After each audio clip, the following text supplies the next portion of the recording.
to talk about it. How would you describe the conversations as of today between Magic and the Lakers and Dell Demps and the Pelicans? Well, they're certainly ongoing, Kevin, and they talked twice this morning, and the Lakers, as you detailed, they've now put their key young players in the deal. I'm told 2 first-round picks are in the offer now, and what New Orleans is trying to do here is measure what the Lakers may offer by the Thursday deadline against what else could be out there for them, in the summertime, and obviously what else is coming in the marketplace now. But the Lakers are doing what they have to do to try to get it, Davis, and that's offer their best young players. And at this point, 2 picks and the salary cap relief, taking on potentially the rest of Solomon Hill's contract and starting to clean up New Orleans' financial books. Okay, now, aside from the Lakers, this list here, let's talk about it.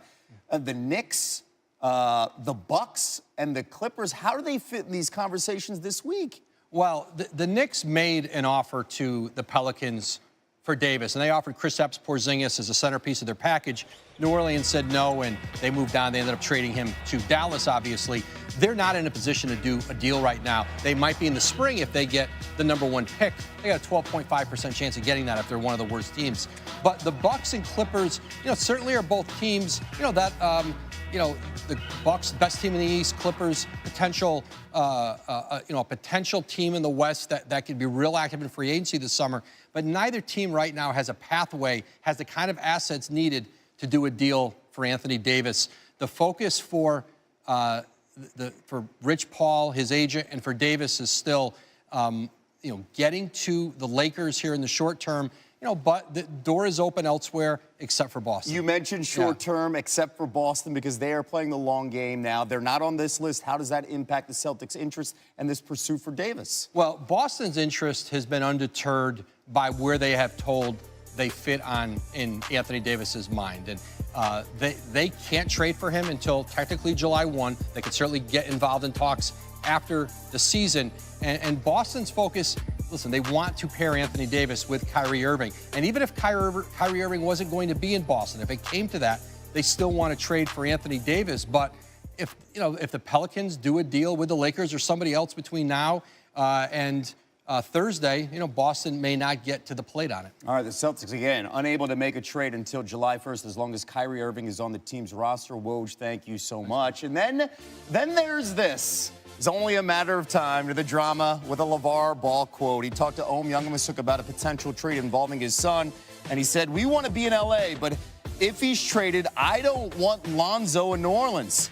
Phoenix is the best fit for him, and I'm going to speak it into existence." But of course, KO. Yeah, great. Happy Sunday. Welcome inside Studio H here in Los Angeles with Chauncey Billups, Jalen Rose, Paul Pierce. I'm Michelle Beadle. Warriors favorites to win it all. Fine. But the Thunder and Celtics, who am I? Happen to be underdogs with a shot to pull a 7-game upset. I'm trying. They're getting together in Boston in just a few minutes. So for more on the fallout from Kyrie's comments about his upcoming free agency on Friday, we're going to get right back to Izzy Gutierrez out there today reporting from the game. What's up, Izzy? Hi, Michelle. And obviously, Kyrie Irving is the center of attention around here, and for good reason.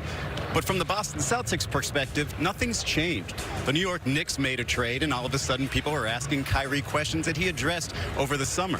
And given that Kyrie doesn't necessarily cater to the media, he gave answers that indicated he would discuss it when the time comes in July. Brad Stevens says his teammates love him, and he's been playing ridiculous basketball of late. So what's the problem? I talked to the Thunder's Paul George, who went through his own free agency season last year, and talked about how it affected him and how Kyrie is dealing with his. I think for him going through this, he has to give one answer, and just let that be it. He's focused on this year. This is for everyone. This is the only thing they need to worry about is what's going to happen this season. Let him get through his decision through the summer, and just let him be a player. I think so many people have opinions, and they forget about, at the end of the day, who's it really about. And it's about Kyrie and his decision, nothing else. One quick injury note on one of Kyrie Irving's teammates. Aaron Baines will miss the game tonight. He bruised his foot against the Knicks, and that's going to make that matchup against Steven Adams a little bit more difficult. Michelle? Thanks, Izzy. Enjoy the game. So the Celtics enter the day tie with the Pacers for 4th in the East, but they still have the 9th toughest remaining schedule in the league. Tough Eastern Conference games have not really been a problem for Boston, but they are 5-2 against the Raptors, Bucks, and Sixers. There's your reference point, Chauncey. I'm going to start with you. If you're the Celtics, what do you do here on out? Well, first of all, I think Kyrie's right. You know, it's all about this season. Let me focus in on this season. We'll talk about it when it really matters on July 1st. But if you're Danny Ainge, you have to listen to what he said, and you have to listen to any calls that may come in, possible trades. Not saying you'll trade him because it's tough to do that, but in my opinion, he told the world, I'm not coming back to Boston. No, That's what I feel. We mean no, wait, what? He didn't say that. Until you say that, say that. I feel like he said that. You just got to stay away from the attention. But Kyrie put himself in this situation by some of the things he said. Yes, indeed. Yes, he did. But at the end of the day, I think it's all going to come down to what happens this season, how they finish, which I think they should be in the finals. I think they'll get past Toronto or Milwaukee. If they get to the finals, maybe win or what else would he say? Like, what else would you say? You know, take second.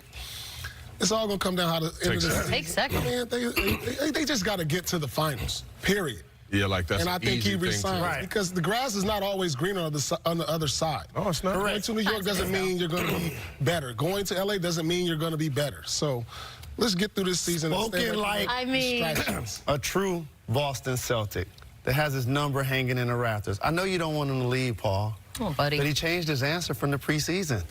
He's defiantly talking about his free agency. It's out there now. And they're underachieving right now. They made it to the conference finals without him. They're 5th seed with him. He's come out publicly and criticized his young teammates. We talked about how he's discussed his free agency. He has to just continue to create for his teammates, have high assist numbers, and be a dynamic performer on the floor. But if they don't finish in the top 2 or 3 regular season, they ain't making it to the finals. It's just not going to happen. We'll see. Preach. I mean, it's wide open. Who's the clear-cut favorite in the East? First, Toronto. They're not clear. And Milwaukee. They just got and Milwaukee. They're not clear-cut. You just said 2 teams. I said, who's the clear-cut Yeah, it's 2 different people that said that. That's true that it was, in fairness. God, I love you, Paul. Just knew this was coming. Anywho, let's get back to that game. Jason Tatum and the Celtics enjoying a little home cooking, winning 12 of their last 13 at TD Garden. Celtics Thunder coming up. And many, many NBA champions were built around power duos. Are Paul George and Russell Westbrook enough to lead OKC to the promised land? Plus Paul George in our Straight Talk soundbites. I think he just made it that much more comfortable for myself to go out there and be me. We had a good conversation on, you know, me being able to play my game and you know, him allowing me to just be comfortable within our offense. And it's worked, you know, it worked. It's very easy playing on that court with Russ. NBA Countdown on ABC. There has been a long line of thinking that Russell Westbrook might be too ball dominant to be part of a championship duo. The general consensus has been that Paul George was something less than an MVP caliber player. Well, maybe that's all wrong. Michael Wilbon takes a deeper dive on the NBA's unexpected power pairing. In this fall, I'm going to take my talents to South Beach and join the Miami Heat. The obsession in recent years has trended toward trios in the NBA, toward big threes, and in the best scenarios, super teams, all of which ignores the fundamental reality of the NBA historically, which is to say duos, twosomes. Most of the greatest teams in the sport's history have been rooted in 2 all-timers, from Russell and Cousy in the earliest years to the Splash Brothers, Steph and Clay most recently. The Golden State Warriors champions once again, back-to-back titles, 3 in 4 years. If you want to measure their success by titles, Russell and Cousy are tied with Jordan and Pippen with 6 each. Magic and Kareem have 5. Shaq and Kobe have 3. As do Bird and McHale and Steph and Clay. Stockton and Malone are tied with West and Baylor with none, which in both cases ignores their Hall of Fame greatness. At least Jerry West got a second shot and cashed in, tag teaming with the one and only Wilt Chamberlain. And this brings us to Russell Westbrook. over in his efforts with Kevin Durant, but back in the game now with Paul George. OKC is a playoff-worthy ensemble that includes Steven Adams and Jeremy Grant, but it's the partnership between Russ and George that will determine whether OKC is just a playoff team or a serious threat to the Warriors.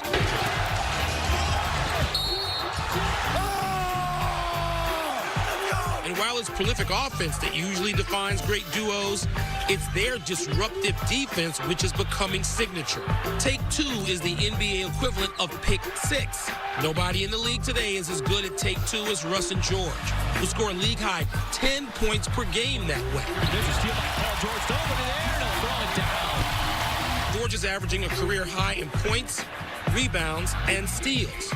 OKC is generating a better assist rate, a better rebound rate, and a higher shooting percentage with George on the floor. Surely some of this career best production has to do with his comfort level of playing with Westbrook. Even though Westbrook's offensive numbers are down pretty much across the board, Russ is having one of, if not his best defensive season ever. The Thunder is on pace to finish number 2 in the league in defensive efficiency, having not finished that high in the last 5 years. Their partnership is capable of yielding a 40-point scoring performance by George. On the same night, Westbrook is producing a triple-double. You want to know who most of the Warriors see as probably their biggest hurdle in the Western Conference? Not the Rockets and James Harden, not LeBron and the Lakers. It's OKC. What will determine their impact, as always in the NBA, will be how well they play together in the playoffs. In a massively talented and deep Western Conference, one capable of chewing up some very adept duos or being taken down by a suddenly irresistible collaboration. I got to talk to Will B about this. Basketball Yoda. First off, the Golden State Warriors are a super team. Fair. That is not a duo. twosome. Absolutely. You didn't like that. Birds, Celtics, Magic's Lakers, LeBron's Miami Heat, and Paul's Boston Celtics. Those are trios. Okay. Duos to me, Shaq and Kobe, Mike and Scotty, Stockton and Malone. Tim and David. Oh, you forgot that. I got you. They were a super team to me. Yeah, but it was still a duo.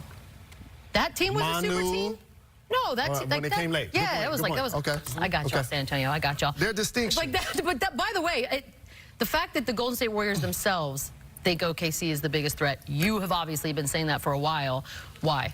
Because the Oklahoma City Thunder, first off, they're going to have a chip on their shoulder when they play against the Warriors. Obviously, for the Russ dynamic, KD left OKC. Also, he's going to be able to make Steph work defensively. Paul George has emerged to be an all-NBA caliber player, and they have so much length on the perimeter and athleticism where they can do a lot of switching. And Steven Adams is going to be a wild card because he's going to make Boogie and Draymond Green not only work, but he has the ability to frustrate them as well. First of all, Jay, you know darn well Steph is not guarding Russell. The language. He's not going to be making him work. Who he Clay is going to guard? Robertson might be back. Whoever. Starting lineup. Ferguson. Starting lineup. Ferguson. Starting lineup. Ferguson. You know Steph is not going to guard him. They're going to put Clay on him. But I do agree they are a threat because they play championship-level defense, OKC does. And that will always translate, you know, home and on the road. But, you know, the Warriors are the Warriors.